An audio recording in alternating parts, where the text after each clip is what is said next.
Ngayong araw, pag-uusapan natin ang isang napakalungkot na update para sa Indiana Pacers at sa buong NBA community.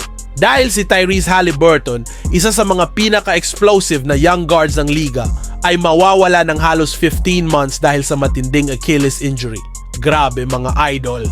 Kung matatandaan nyo, nasaktan si Haliburton noong NBA Finals 2025 laban sa OKC Thunder. At ayon mismo sa kanya, aabutin daw ng mahigit 1 taon bago siya makabalik. Mga ka-basketball, ibig sabihin, baka hindi natin siya makita sa buong 2025-26 season at posibleng hanggang kalagitnaan pa ng 2026-27 season bago siya bumalik sa court.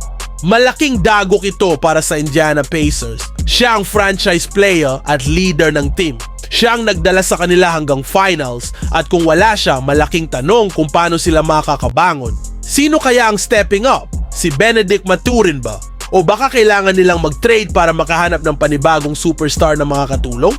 Pero good news din mga idol kasi hindi nag-iisa si Haliburton. Ayon sa mga ulat, isa sa mga tumutulong sa kanya sa recovery ay si Kevin Durant na alam nating dumaan din sa parehong Achilles injury. Ibig sabihin, meron siyang mentor na magbibigay ng guidance para sa tamang rehabilitation at pagbabalik. Ang tanong ngayon, kaya ba ng Pacers na manatiling competitive habang wala si Haliburton? May depth naman sila pero iba talaga kapag nawala ang main playmaker at scorer ng team. At para kay Haliburton, malaking challenge ang mental at physical recovery. Kung makakabalik siya sa 100%, sigurado akong babawi ito at mas magiging gutom sa tagumpay. So mga ka-basketball, anong tingin nyo? Kaya bang makabalik ni Tyrese Haliburton stronger than ever pagkatapos ng 15 months na pahinga?